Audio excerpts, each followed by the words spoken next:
नमस्कार। Cambridge dictionary के अनुसार ए description of what is going to happen to you based on the position of stars and planets at the time of your birth। तो इससे पता चले गया होगा कि मैं आज जो विषय है उस जन्म कुंडली के बारे में बताना चाहता हूँ। इसे बर्थ चार्ट या नेटल चार्ट भी कहते हैं, related to the birth of a baby. मानव का मनोवैज्ञानिक रूप से निरंतर चिंतनशील, रहस्यमय प्रवृत्ति एवं सर्वाधिक जिज्ञासावश होने के कारण आकाश मंडल में चमकते हुए तारों, ग्रहों, नक्षत्रों का मानव जीवन पर प्रभाव को जानने के बाद जिज्ञासा थी कि ये क्या है, आकाश, इस तारे क्या चमक रहे हैं, क्या टूट के गिरते हैं। इसके प्रति जिज्ञासा के बाद इसे मानवों द्वारा देवता मानकर पूजन, उसके बाद अध्ययन एवं अनुभव से ज्योतिष विद्या का जन्म हुआ और इसी कड़ी में जन्म कुंडली का विचार आया।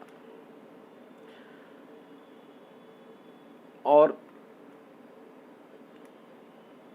बर्थ चार्ट या नेटल चार्ट जो डिक्शनरी में दिया गया है कैम्ब्रिज, इसका विरोध भी है। कई मत है कि इसे चार्ट नहीं कहना चाहिए।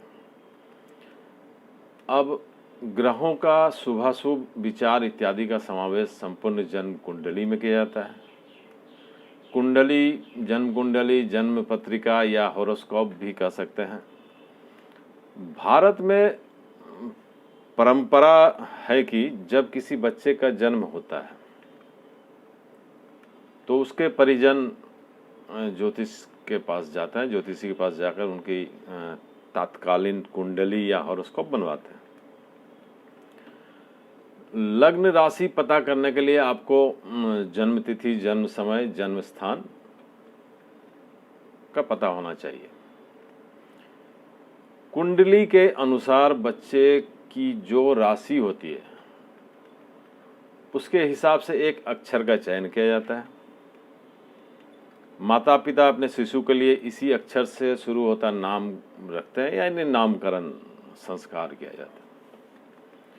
आजकल लोग पहले ही कुंडली बनवाकर अक्षर पता कर लेते हैं और उसी के अनुसार कोई अच्छा सा नाम सोच लेते हैं।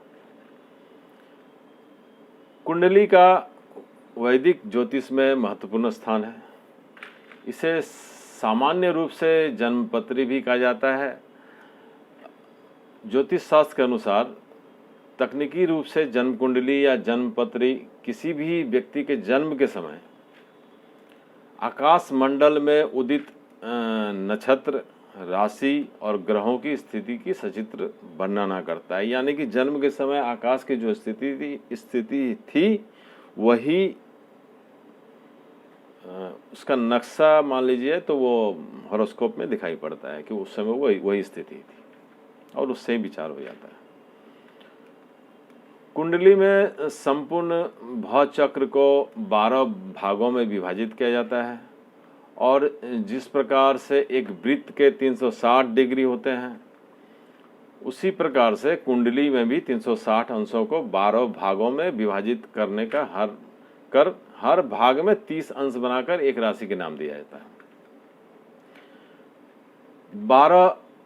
360 को अंशों को 12 राशियों में विभाजित किया जाता है। जन्म के समय जो राशि पूर्व दिशा में उदित होती है वो लग्न कहलाती है और जन्म के समय चंद्र जिस राशि में होता है वो राशि कहलाती है। जिस स्थान पर आपका जन्म होता है उस समय जो राशि उस जगह से उदय होती है वो आपका लग्न है। अब लग्न को ज्योतिष में बहुत महत्वपूर्ण माना गया है। तो लग्न राशि को जन्म राशि और सूर्य राशि से भी महत्वपूर्ण माना जाता है।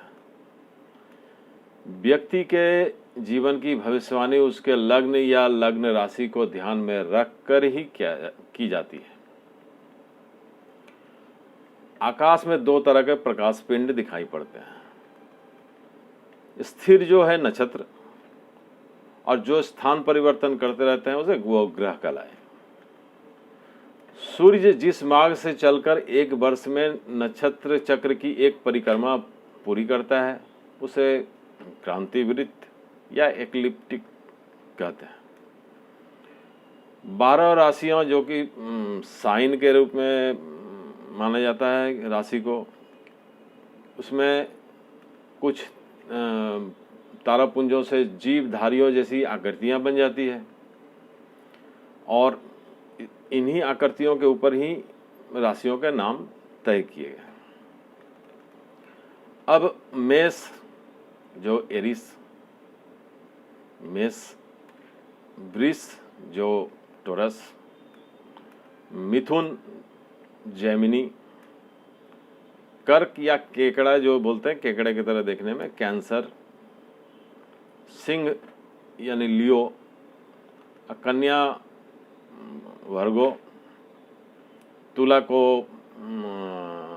तराजू की तरह देखा जाता है जिसमें लिब्रा के साथ उसका कंपेयर किया गया है। वृश्चिक स्कॉर्पियो यानी बिच्छू जो डंक मारते हैं उसके आकृति की तरह वो उस राशि को दिया गया। धनु सेजिटेरियस धनुष जो धनुष बाण चलाते हैं उस तरह का। अब मकर यानी घड़ियाल मगरमच्छ जो देखें कैप्रिकॉर्न। कुंभ को एक घड़े के आकार का पानी का जो घड़ा होता है जो घड़े के आकार का एक्वेरियस। और मीन यानी मछली पाइसेज मछली के आकृति की तरह उस राशि का नाम दिया गया। तो पृथ्वी की दैनिक गति के कारण 12 राशियों का चक्र जोडियक 24 घंटों में हमारे क्षितिज का एक चक्कर लगा आता है। इनमें जो राशि क्षितिज में लगी होती है या दिखाई पड़ती है उसे लग्न कहते हैं। यहाँ लग्न और उसके बाद की राशियां जैसे तथा सूर्य चंद्र मंगल बुध बृहस्पति शुक्र शनि राहु केतु आदि ग्रह ये जन्म पत्र के मूल उपकरण है। जिस तरह आकाश मंडल में 12 राशियां हैं वैसे ही वर्तमान समय में कुंडली में 12 भाव होते हैं, 12 भाव तक। तो जन्म कुंडली या जन्मांग चक्र में किसी के जन्म समय में आकाश की उस जन्म स्थान पर क्या स्थिति थी इसका आकाशी नक्श है जन्म कुंडली। 12 खानों को बहुत सारे ज्योतिष अपने अपने तरीके से इस खानों को चित्रित करते हैं और बहुत सारे पद्धति है, लेकिन मूल रूप से बात एक ही है। तो 12 खानों को चार्ट जन्मांग में हिंदू ज्योतिषी इसको भाव, अंग्रेजी में हाउस और फारसी में खाना कहते हैं। अब आते हैं ये जो 12 भाव है, तो प्रथम भाव लग्न से संबंधित है। इसमें मुख्यतः जातक का शरीर, मुख, मस्तक, केश, आयु, योग्यता, तेज, आरोग्य का विचार होता है। द्वितीय भाव में धन, इसमें कुटुंब, परिवार, दाई आंख, वाणी, विद्या, बहुमूल्य सामग्री, सोना, अचल चल संपत्ति, भोजन, वाक्पटुता आदि पर विचार किया जाता है। तृतीय भाव में पराक्रम, इस भाव में भाई बहन के साथ रिश्ता, दायां कान, लघु यात्राएं, पराक्रम, लेखन आदि पर विचार करते हैं।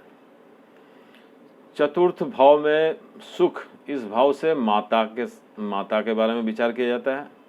जन्म समय की परिस्थिति, दत्तक पुत्र, हृदय, छाती, पति पत्नी, कानूनी मामले, चल संपत्ति, गृह निर्माण, वाहन सुख, ये विचार होता है। और पंचम भाव में संतान। इस भाव से संतान, उसकी मानसिकता, विवेक, स्मरण शक्ति, विद्या, प्रतिष्ठा आदि का विचार करते हैं। षष्ठ भाव में रिपु। इस भाव से मुख्यतः शत्रु, रोग, जय पराजय, भूत, बंधन, विष प्रयोग, क्रूर कर्म आदि का विचार होता है। शत्रु के बारे में ही मेन। सप्तम भाव में पत्नी, विवाह संबंध, विषय वासना, अमोद प्रमोद, व्यभिचार, आंतों का पेट का समस्या, व्यापार आदि पर विचार किया जाता है। अब आते हैं अष्टम भाव। तो ये मृत्यु से संबंधित है। आठवें भाव से आयु, मृत्यु, संकट, पीड़ा, क्षति, हानि, रोगों, धन लाभ आदि का विचार होता है। नवम भाव में भाग्य का विचार होता है। जिससे भाग्य, धर्म पर आस्था, गुरु, पिता, पूर्व जन्म के पुण्य पाप, यश, वैराग्य आदि विषयों पर विचार होता है। दसम भाव में कर्म पर विचार होता है। दसम भाव से कर्म, नौकरी, व्यवसाय, आजीविका, यश, सम्मान, राजनीति, पदाधिकार, प्रीतिधन, दीर्घ यात्राएं, सुख आदि पर विचार किया जाता है। एकादश भाव में आय पर विचार होता है। प्रत्येक प्रकार के लाभ, मित्र, पुत्र, वधु, पूर्व संपन्न कार्यों से भाग्योदय, सिद्धि, आशा, माता आदि का भी विचार होता है। और द्वादश भाव में व्यय, खर्च। इस भाव से धन व्यय, बाईं आँख, सैया सुख, मानसिक क्लेश, देवी आपत्तियाँ, दुर्घटना, संकट, दंड, आत्महत्या एवं मोक्ष आदि का विचार आता है। अंत में यही कहेंगे कि आज कल जन्म पत्रिका या हॉरोस्कोप कंप्यूटर सॉफ्टवेयर या ऑनलाइन से भी बनवा लिया जाता है, जिसे किसी अनुभवी जानकार से अवश्य ही त्रुटि की जांच करवा लें, क्योंकि इसमें थोड़ी सी चूक से परिणाम और फल बदल जाएंगे।